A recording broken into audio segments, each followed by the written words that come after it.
அப்ப ஆண்டவருக்காக வாழ்கிறவர்கள் அவங்க உலக பொருள்களுக்கு ஊழியம் செய்ய முடியாது, உலக பொருள்களை நேசிக்க முடியாது, உலக பொருள்களை பின்னாடி போக முடியாது. இப்ப ஆண்டவருக்காக ஒருத்தர் வாழும்போது பாத்தீங்கன்னா அந்த பொருட்கள் எல்லாமே அவங்களுக்கு ஒரு சேவை பண்ண ஆரம்பிச்சிடும், ஊழியம் பண்ண ஆரம்பிச்சிடும். கவனிங்க, ஆண்டவருக்காக நீங்க வாழும்போது உலகத்தில் இருக்கிற பொருட்கள், பணங்கள், செல்வங்கள் எல்லாம் உங்களுக்கு ஊழியம் பண்ணும், உங்களுக்காக அது வாழ ஆரம்பிச்சிடும்.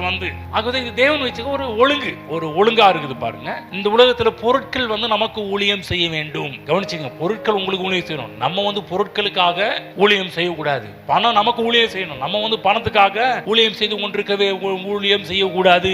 ஆகவேதான் பாருங்க, நம்ம ஆண்டவருக்காக ஊழியம் செய்யும் போது பொருட்கள் நமக்கு ஊழியம் செய்ய ஆரம்பிக்கிறது. நம்ம பொருட்களுக்காக ஊழியம் செய்யும் போது பாத்தீங்கன்னா ஆண்டவர் நம்மை ஆள முடியாது, ஆண்டவருக்காக நாம் வாழவும் முடியாது. அப்ப நல்லா புரிஞ்சுக்கணும், நம்ம ஆண்டவருக்காக வாழ்றோமா அல்லது பொருட்களுக்காக வாழ்கிறோமா என்பதை சற்று சிந்திக்க வேண்டும். ஆண்டவரை நம்ம பின்பற்றும் போது பொருட்கள் உங்களை பின்பற்றி வரும்.